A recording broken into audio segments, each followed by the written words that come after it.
পিতা ও পুত্র ও পবিত্র আত্মার নামে। আমাদের প্রভু যীশু খ্রিস্টের অনুগ্রহ, পিতা পরমেশ্বরের প্রেম এবং পবিত্র আত্মার একাত্মতা আপনাদের সকলের মধ্যে বিরাজ করুক।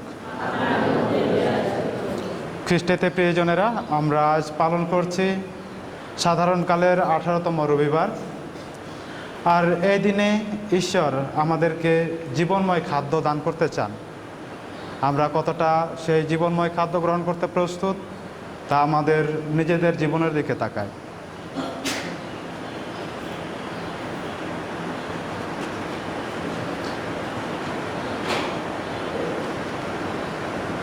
ভাই বোনেরা, আসুন আমাদের পাপ স্বীকার করি, যেন আমরা পূর্ণযোগ্য রহস্য উদযাপন করার যোগ্য হয়ে উঠি।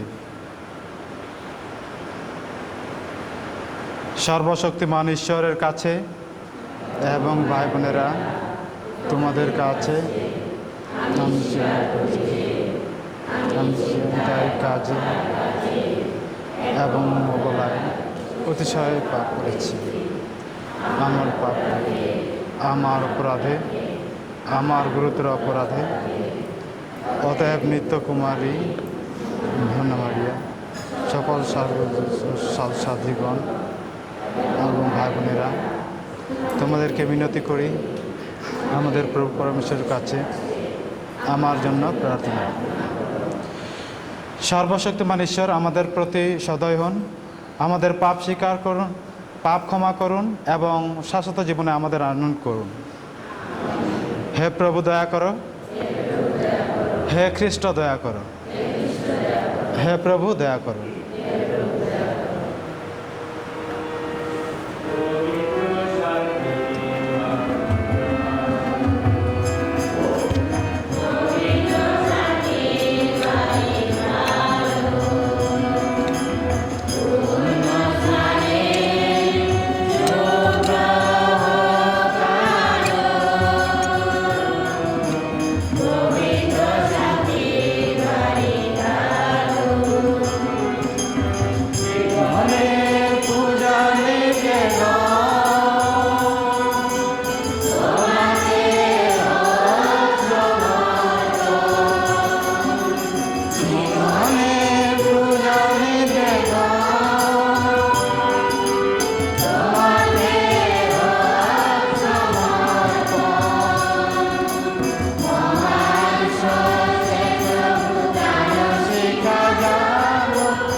আসুন এই বিশেষ দিনে আমরা ঈশ্বরের জয়গান করি।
আসুন প্রার্থনা করি।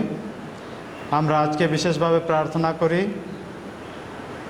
আমাদের দেশের খুব খারাপ অবস্থা, দেশে যেন শান্তি ফিরে আসে। ছাত্র ছাত্রীরা অবাধে অনেক প্রাণ নষ্ট করছে, সে সাথে যারা নেতৃস্থানীয় সরকার পক্ষ তারাও যেন বুঝতে পারে তাদের চাওয়া, তাদের কী চাহিদা, আর এভাবে এই দেশে যেন শান্তি ফিরে আসে। সে সাথে প্রার্থনা করি চুন্ডু শিরিল সরেন ও তার স্ত্রী জসপিনা মুর্মু, তাদের ছোট মেয়ে মেরিনা সরেনের জন্য ঈশ্বরের কাছে ধন্যবাদ ও কৃতজ্ঞতা জানিয়ে প্রার্থনা চেয়েছেন। তাদের ছোট মেয়ে মেরিনা সরেন ঈশ্বরের অনুগ্রহ ও দয়ায় উচ্চশিক্ষা লাভে দুবাই গমন করছেন। তার ইচ্ছা পূরণে ঈশ্বর যেন এভাবে পরিপূর্ণ আশীর্বাদ ও ভালোবাসা দিয়ে যান। সে সাথে তাদের দুই মেয়ের স্বামী দীর্ঘদিন যাবৎ অসুস্থ অবস্থায় আছেন। ঈশ্বর যেন তাদের প্রতিও সদয় ও অনুগ্রহ দান করেন, যেন তারা সুস্থতা লাভ করতে পারে। তাদের পরিবার থেকে এই প্রার্থনা চেয়েছেন। সে সাথে আমাদের প্রার্থনাগুলো ঈশ্বরের কাছে তুলে ধরি।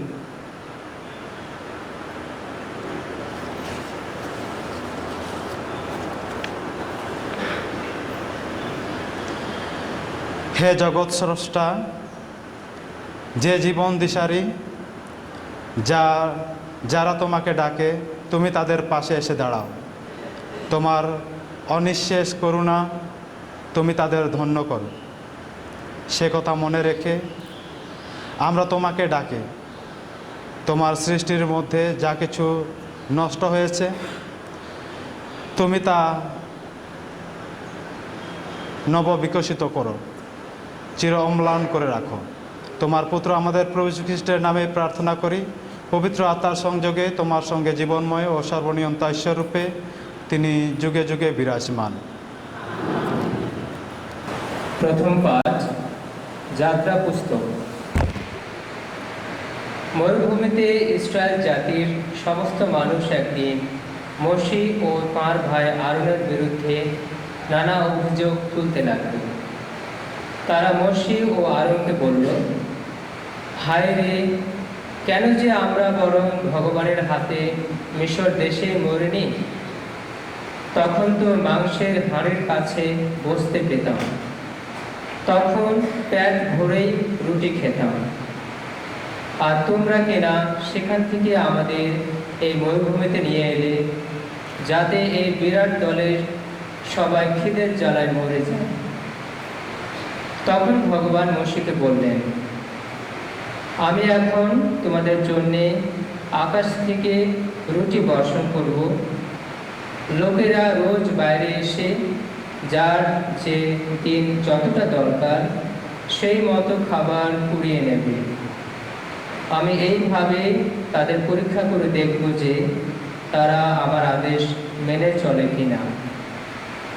ইসরায়েলীদের ওইসব অভিযোগ আমি শুনেছি, তুমি তাদের এই কথা বলবে, সূর্যাস্তের সময় তোমরা মাংস খাবে আর সকালে পেট ভরে খাবে রুটি। তাতে তোমরা বুঝতে পারবে আমি তোমাদের ঈশ্বর ভগবান।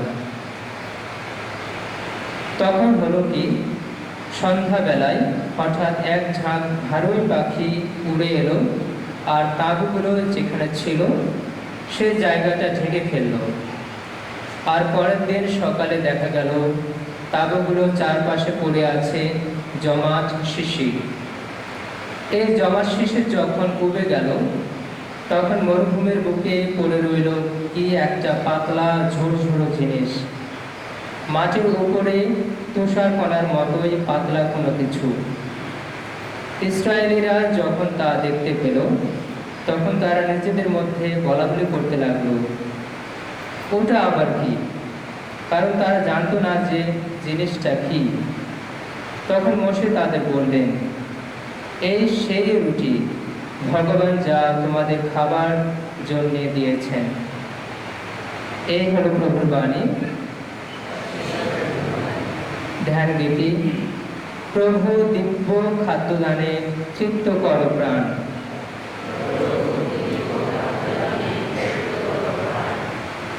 আমরা যেসব কথা শুনেছি, জেনেছি, পিতৃগণের মুখে শুনেছি যে কথা, আগামী যুগের কাছে শোনাবো সেই কথা।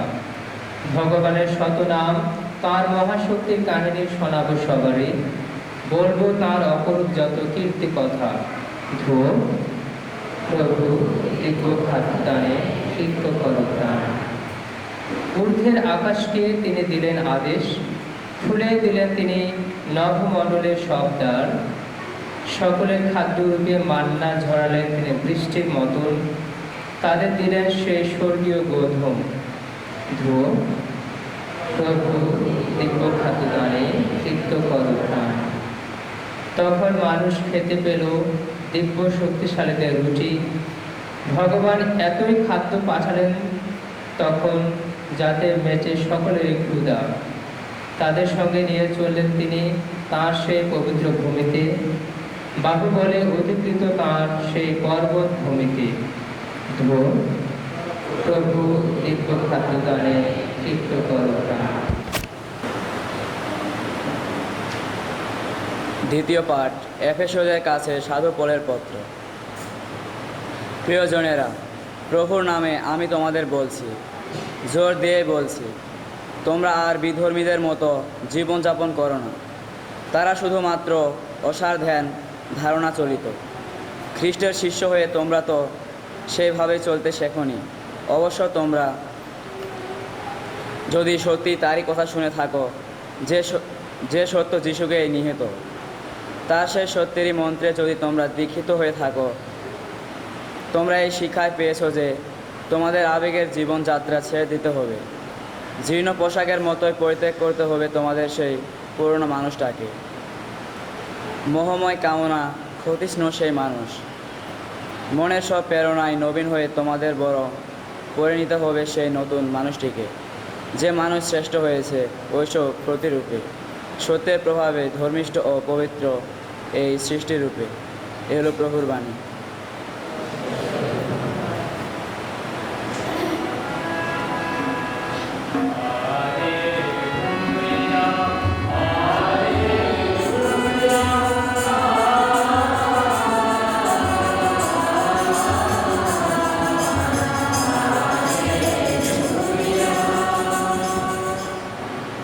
মানুষ কেবল রুটি খেয়ে বাঁচতে পারে না গো, ভগবানের প্রতিটি উক্তি পাথেয় করে জীবিত থাকে মানুষ।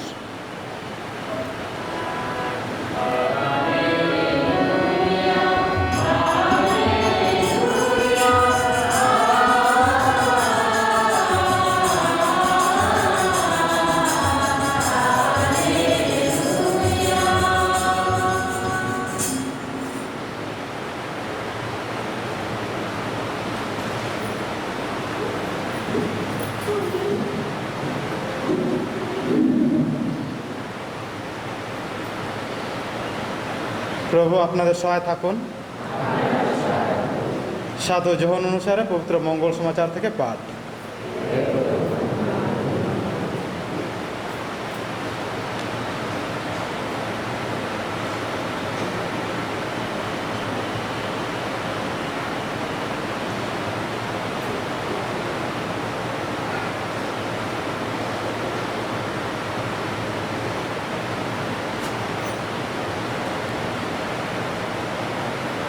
লোকেরা যখন দেখতে পেল সেখানে যিশু নেই, তার সাথে শিষ্যরাও নেই, তখন তারা কয়েকটি নৌকায় গিয়ে উঠল আর কাফারনাউম নগরে পাড়ি দিল যিশুর সন্ধানে। সাগরের অন্য পারে যিশুকে খুঁজে পেয়ে তারা তাকে বলল, গুরু, আপনি এখানে কখন এলেন? যিশু উত্তর দিলেন, আমি তোমাদের সত্যি সত্যি বলছি, তোমরা অলৌকিক নানা নিদর্শন দেখেছ বলেই যে আমাকে খুঁজে বেড়াচ্ছ তা নয়, বরং পেট ভরে রুটি খেতে পেয়েছো বলেই তোমরা আমার খোঁজ করছো। শোনো, যে খাদ্য নষ্ট হয়ে যায় তার জন্যে তোমরা পরিশ্রম করো না।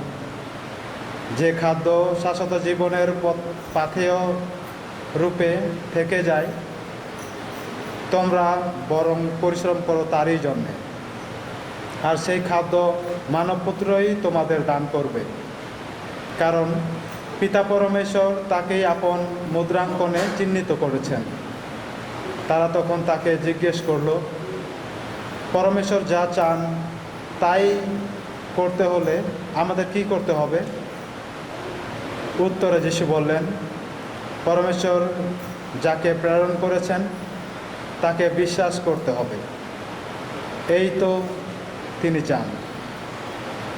তখন তারা বলল, কিন্তু আপনি অলৌকিক কি বা এমন কিছু নিদর্শন দেখাচ্ছেন যা দেখে আমরা আপনাকে বিশ্বাস করতে পারি? তেমন কি কাজই বা করছেন? আমাদের পিতৃপুরুষরা মরুভূমিতে মান্না খেয়েছিলেন, শাস্ত্রে যেমনটি লেখা আছে, তিনি তাদের খেতে দিলেন স্বর্গের রুটি। যিশু উত্তর দিলেন, আমি তোমাদের সত্যি সত্যি বলছি, মসি কিন্তু স্বর্গের সেই রুটি তোমাদের দেননি। আমার পিতাই স্বর্গের সেই রুটি, সেই সত্যিকার রুটি তোমাদের দান করেছেন। কারণ যে রুটি স্বর্গ থেকে নেমে আসে আর এই জগতের মানুষকে সঞ্জীবিত করে, সেই পরমেশ্বরের দেওয়া রুটি। তারা তখন তাকে বলল, প্রভু, আপনি তাহলে সর্বদা আমাদের সেই রুটি দান করুন। যিশু উত্তর দিলেন, আমি সেই জীবনময় রুটি। যে আমার কাছে আসে সে কখনো ক্ষুধার্ত হবে না, আমাকে যে বিশ্বাস করে সে কখনো তৃষ্ণার্ত হবে না। প্রভুর মঙ্গল সমাচার।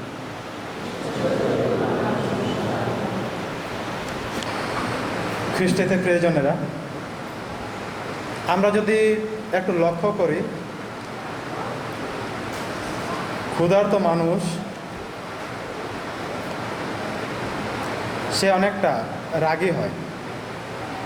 যে ক্ষুধার্ত থাকে তার পক্ষে সুখে বা আনন্দে থাকা বা ভালো চিন্তা করা কঠিন হয়ে পড়ে। মেজাজ হয় খিটখিটে, মঙ্গল চিন্তা আসেই না। প্রথম পার্ট যাত্রা পুস্তককে লক্ষ্য করলে ইসরায়েল জাতি মিশরের দাসত্বকালে ঈশ্বর মসি ও আরনকে তাদের রক্ষায় প্রেরণ করেছেন, কিন্তু সেই প্রতিশ্রুত দেশে যাত্রাকালে এই জাতি মসি ও আরনের উপর বিদ্রোহ করে, রেগে যায়, এমনকি ঈশ্বরের উপরেও তারা রেগে যায়। যে ঈশ্বর তাদের ভালোবেসে তাদেরকে মসি ও আরনের মধ্য দিয়ে মিশরের দাসত্ব থেকে উদ্ধার করেছেন, তারা কিনা সব কিছু ভুলে স্বেচ্ছায় সেই মিশর মরুভূমিতেই মরার ইচ্ছা পোষণ করে।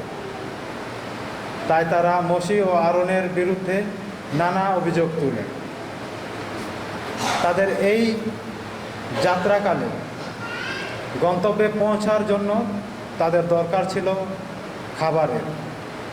ঈশ্বর তাদের স্বর্গ থেকে মান্না প্রেরণ করেন বৃষ্টির মতো, যেন তা খেয়ে তারা বেঁচে থাকতে পারে, তাদের গন্তব্যে পৌঁছতে পারে, তাদের মঙ্গল হতে পারে। মঙ্গলবাণীতে লক্ষ্য করি লোকেরা যিশুর খোঁজ করছেন, তার ভালো কাজ বা অলৌকিক কাজ দেখে নয়, বরং যিশু যে তাদের খাইয়েছিলেন তারা যেন আবারও খেতে পারে, নিজেদের ক্ষুধা মেটাতে পারে, তারই জন্যে। যিশু বলেন, যে খাবার নষ্ট হয়ে যায় তার জন্য তোমরা শ্রম করো না, শ্রম করো তারই জন্যে যা নিত্য স্থায়ী, যা চিরস্থায়ী। যিশু তেমনই খাবার তাদের দান করেন, যার আর ক্ষুধা পাবে না, তৃষ্ণাও পাবে না।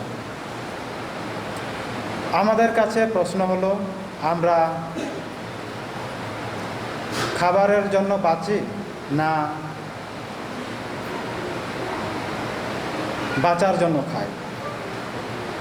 আমরা যদি খাবার জন্য বাঁচি তাহলে আমরা ঈশ্বরকে ভুলে যাই তার ভালোবাসা ও আমাদের জন্য তার মঙ্গল কাজ, যেমনটি ভুলে গিয়েছিল ইসরায়েলের জাতি। বাহ্যিক খাবারের জন্য ক্ষুধার্ত মানুষরা ঈশ্বরকে ও ঈশ্বরের মঙ্গল ভাবনাকে খুঁজেই পায় না। এমন পরিস্থিতিতে আমাদের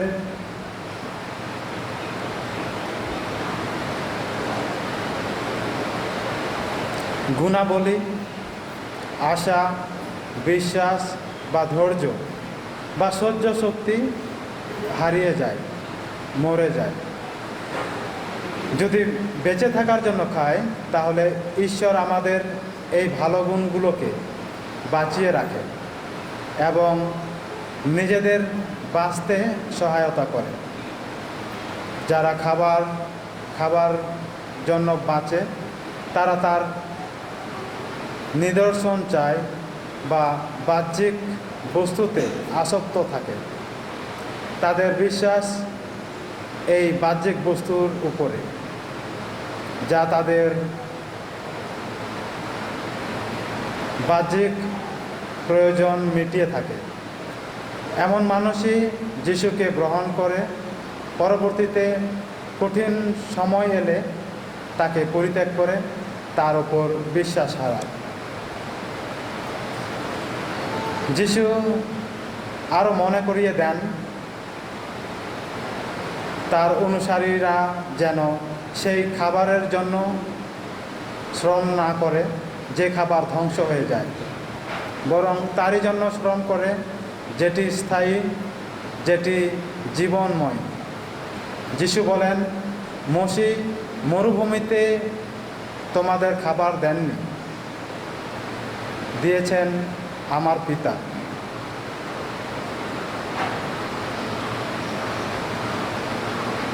আর ঈশ্বর ব্যবহার করেছেন আরন আর মুসিকে, কারণ যুগে যুগে নানান প্রবক্তা নবীদের ইসরায়েল জাতিকে রক্ষা করার জন্য তিনি পাঠিয়েছেন, কিন্তু তারা সেই নবী বা প্রবক্তাদের তারা মানে নেয়নি, তাদের দিক নির্দেশনা মেনে নেয়নি বলে তারা বারবার পাপ করেছে, বারবার অধপতন হয়েছে। আর এইভাবে ঈশ্বরের কাছ থেকে, ঈশ্বরের ভালোবাসার কাছ থেকে তারা দূরে সরে চলে গিয়েছে। সেই মরুভূমিতে বাহ্যিকভাবে ঈশ্বর তাদের বাঁচিয়ে রেখেছিলেন সেই ইসরায়েলের দাসত্ব থেকে, কিন্তু এখন বর্তমানে ঈশ্বর যে আমাদের খাবার দান করেন বা দান করছেন প্রতিনিয়ত, সেটি হলো আধ্যাত্মিক খাবার। আমরা বলি সুপার সাবস্টেন্সিয়াল।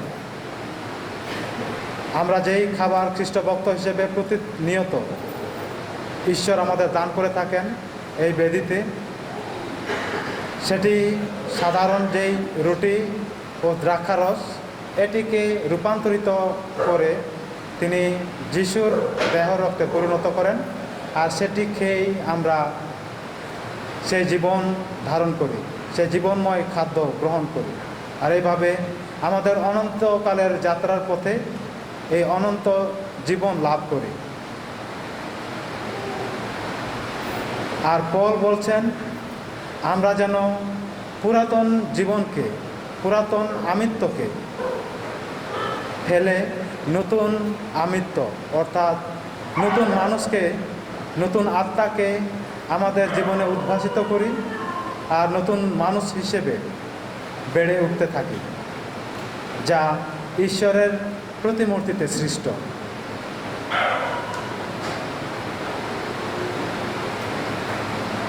তাই আসুন ঈশ্বরের সেই প্রতিমূর্তি আমরা ব্যক্তি জীবনকে আরও গভীরভাবে লক্ষ্য করার চেষ্টা করি, মূল্যায়ন করি এবং তার দিক নির্দেশনা মতন জীবনযাপন করি। আর এইভাবে তাকে প্রতিনিয়ত গ্রহণ করার মধ্য দিয়ে আমরা তার অনন্তকালের জীবনযাত্রায় সহভাগী হতে পারি।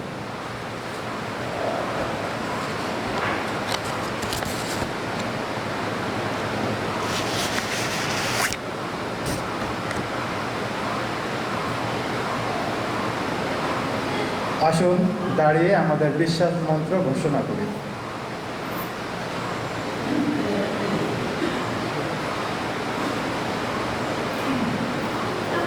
এক পরমেশ্বর, সর্বশক্তিমান পিতা, স্বর্গ ও মর্ত্য এবং দৃশ্য অদৃশ্য সমস্তের সৃষ্টিকর্তায় আমি বিশ্বাস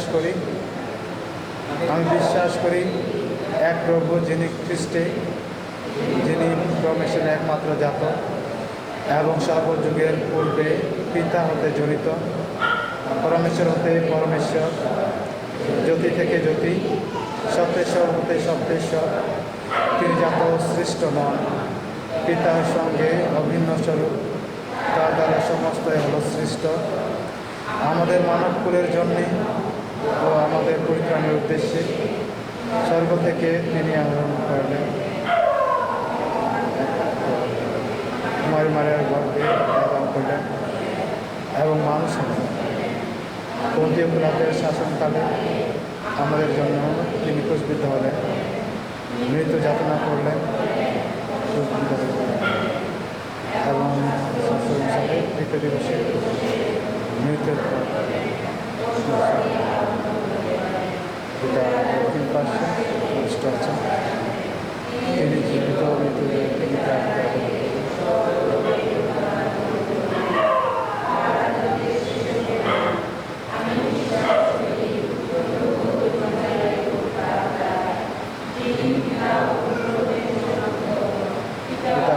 সাথে সংযোগে আলোকিত, তিনি প্রভুত্বের মধ্যে দিয়ে এক পবিত্র সার্বজনীন ও পৌরৈতিক মণ্ডলীতে আমি বিশ্বাস করি।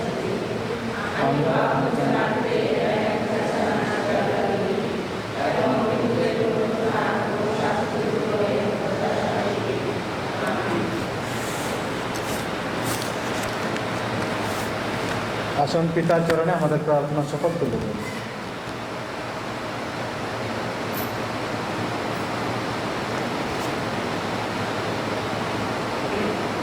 আমরা যখন খ্রিস্টজাগে যোগদান করি তখন খ্রিস্টকে দিব্য প্রসাদে যোগ্যভাবে গ্রহণ করে আমরা যেন তার সাথে একাত্ম হয়ে জগতের কাছে খ্রিস্টের শিষ্য ও সাক্ষী হয়ে উঠতে পারি।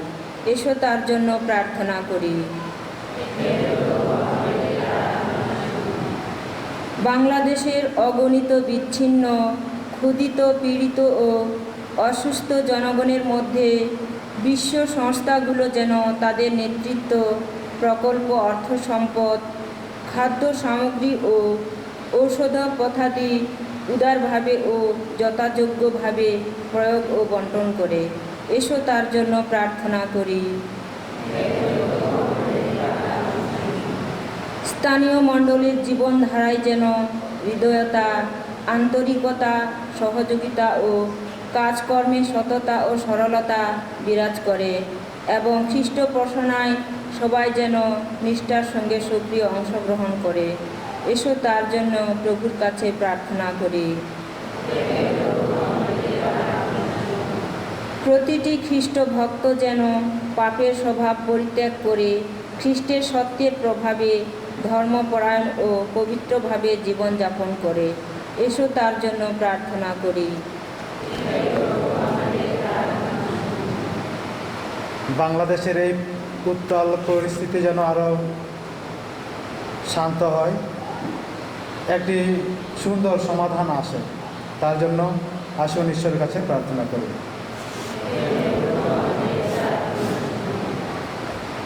হে পরম পিতা, তোমার চরণে আমরা যে সকল প্রার্থনা তুলে ধরেছি তা সকল গ্রহণ করো ও পূরণ করো। আমাদের মুক্তিদাতা প্রভু যীশু খ্রিস্টের নামে প্রার্থনা করি।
ভাই বোনেরা,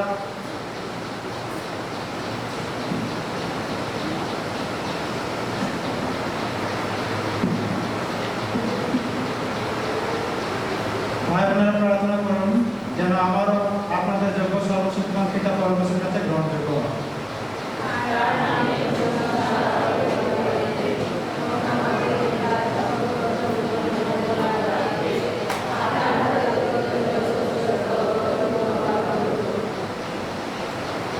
হে কৃপাময়, উন্নয় করে তোমায় আমাদের এই সামান্য অর্ঘ পূর্ণ পবিত্র করে তুলুন।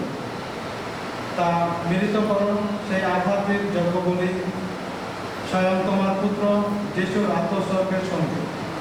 আমাদের সারা জীবন যেন হয়ে ওঠে তোমার চরণের নিবেদিত এক নিত্য নৈবেদ্য।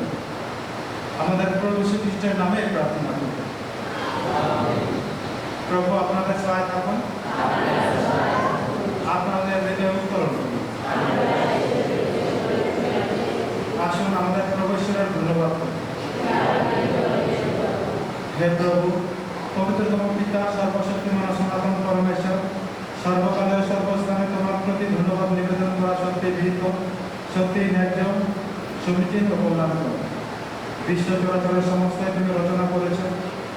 যুগ ও কালচক্রের বিবর্তন বিধায়ক তুমি মানুষকে তোমার প্রতিমূর্তিতে গড়েছ। বিস্ময় ভরা জগৎ সংসারের ভার তার উপর অর্পণ করেছ, যেন সে তোমার নামে তোমার সমস্ত সৃষ্টির প্রভুত্ব করে এবং তোমার সুমহান কীর্তির মাঝে নিহত হয় তোমার প্রশংসা জয়গান করে। আমাদের প্রভু যীশু খ্রিস্টের দ্বারা তাদের সকল সর্বলোকের সাথে আমরাও উল্লসিত কণ্ঠে ধ্বনিত করি তোমার প্রশংসা জয়গান করি।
সত্যি হে প্রভু, তুমি পবিত্র, সমস্ত পবিত্র উত্তর উন্নয়ন করে সৃষ্টির বর্ষণের মতো তোমার রাস্তার প্রেরণে পবিত্র করো, যেন তা আমাদের জন্য আমাদের প্রভু যীশু খ্রিস্টের দেহে ও রক্তে পরিণত হয়।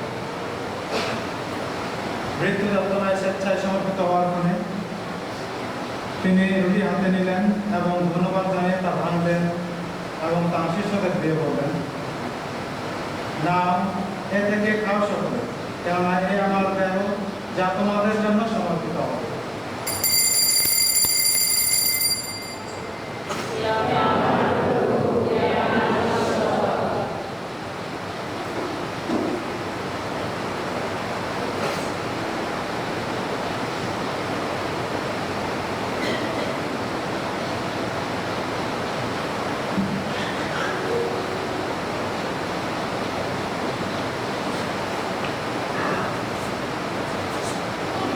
তেমনিভাবে সান্ধ্যভোজের পরে তিনি পান পাত্র করে নিলেন, পুনরায় তোমাকে ধন্যবাদ জানিয়ে তার শিষ্যদের দিয়ে বললেন, নাও, এ থেকে পান করা সকলে, কেননা এ আমার রক্তের পান পাত্র, নতুন ও শাশ্বত সন্ধির রক্ত, যা তোমাদের ও অনেকের জন্য পাপ মোচনের উদ্দেশ্যে পাঠিত হবে। আমার শরণার্থে তোমরা এই অনুষ্ঠান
তার মৃত্যু পালন করে আমরা জীবনদায়ী রূপে মুক্তিদায়ী পাত্র তোমার কাছে নিবেদন করি। তোমার সম্মুখে দাঁড়াতে ও তোমার সেবা করতে তুমি আমাদের যোগ্য করে নিয়েছো, তোমাকে ধন্যবাদ জানাই। বিনতি করে খ্রিস্টের দেহ ও রক্তের সহভাগী হয়ে আমরা যেন পবিত্র আত্মার দ্বারা সম্মিলিত হয়ে এক হতে পারি। হে প্রভু, সমগ্র ভূমণ্ডলে বিস্তৃত তোমার উপাসক মণ্ডলীকে স্মরণে রেখো। আমাদের পোপ ফ্রান্সিস, আমাদের বিশপ জেরভাস রোজারিও এবং তোমার যাজক সমাজের সাথে তাকে তোমার প্রেমের পূর্ণতায় নিয়ে পুনরুত্থানের প্রত্যাশায় নিবৃত আমাদের ভাই বোনদের এবং তোমার দয়া আশ্রয়ে মৃত সকলের কথা স্মরণে রেখো। তোমার মুখমণ্ডলের বিবাহ তাদের স্থান অনুনয় করি আমাদের সকলের প্রতি সদয় হও, যেন ঈশ্বর জননী ধন্যা কুমারী মারিয়া, তার স্বামী ধন্য যোসেফ, ধন্য প্রেরিত শিষ্যগণ এবং যুগে যুগে তোমার প্রীতিভাজন সকল সাধুসাধ্যের সঙ্গে আমরা শাশ্বত জীবনের সহভাগী হওয়ার যোগ্য হয়ে উঠি এবং তোমার প্রশংসা ও মহিমাকে করতে পারি। তোমার পুত্র যীশু খ্রিস্টের নামে।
মুক্তিদাতার আদেশে এবং ঐশ্ব শিক্ষায় প্রভুত্ব হয়ে দেশের কল্যাণে এবং যারা উদ্দেশ্য দিয়েছেন তাদের মঙ্গল কামনায় আমরা প্রার্থনা করি।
হে প্রভু, অনুনয় করি সকল অনর্থ হইতে আমাদের রক্ষা করো, প্রসন্ন হয়ে প্রাপ্ত হও, আমাদের শান্তি প্রদান করো, যেন তোমার করুণার উপর নির্ভর করে আমরা পাপ থেকে সর্বদা মুক্ত এবং সমস্ত সম্পদ থেকে নিরাপদে থাকি।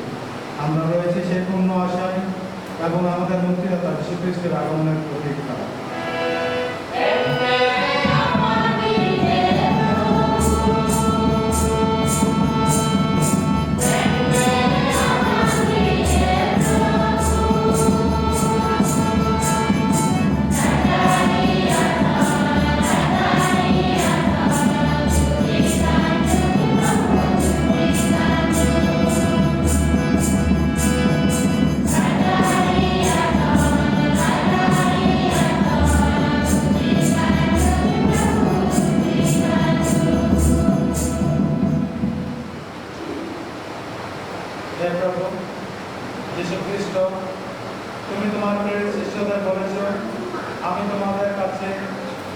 রেখে যাচ্ছি, আমারই শান্তি তোমাদের দান করছি।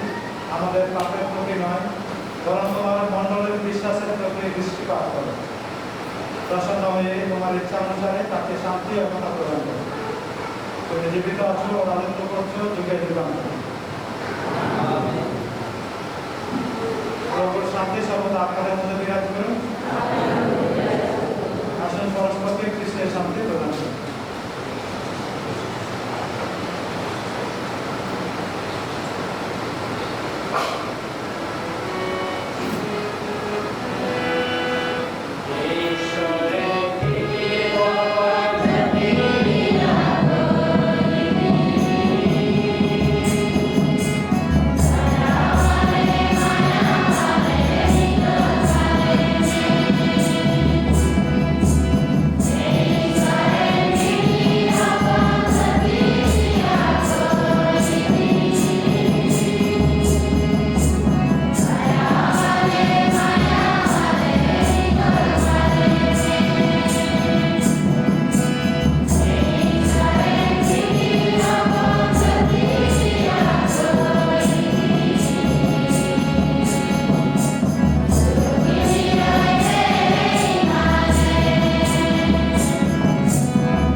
এই দেখো ঈশ্বরের মেষশাবক, দেখো যিনি বিশ্ব পাপহারক। ধন্য তারা যারা মেষশাবকের ভোজে নিমন্ত্রিত।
জীবনময় রুটি। যে আমার কাছে আসে সে কখনো ক্ষুধার্ত হবে না, আমাকে যে বিশ্বাস করে সে কখনো তৃষ্ণার্ত হবে না। হে শক্তিধর ঈশ্বর, জীবনযাত্রায় ক্লান্ত ফকির আমরা, তুমি তোমার মনোমান্য কারণে আমাদের ক্লান্তি দূর করেছ। অসীম তোমার উদারতা। বিনতি জানাই আমাদের পথে নিত্য সঙ্গী হয়ে থেকো তুমি। সফল করে তুলো পূর্ণ মুক্তির অভিযান মুক্তি আমাদের এই শুভযাত্রা। আমাদের পুরো সুচিত্রের নামে প্রার্থনা করি। প্রভু আপনাদের সহায়তা করুন। আপনার সর্বশক্তিমান ঈশ্বর পিতা ও পুত্র ও পুত্র আপনার নামে পবিত্র খ্রিস্টদাস সম্পন্ন আসন খ্রিস্টের প্রেম ও সেবা জীবন যাপন করুন।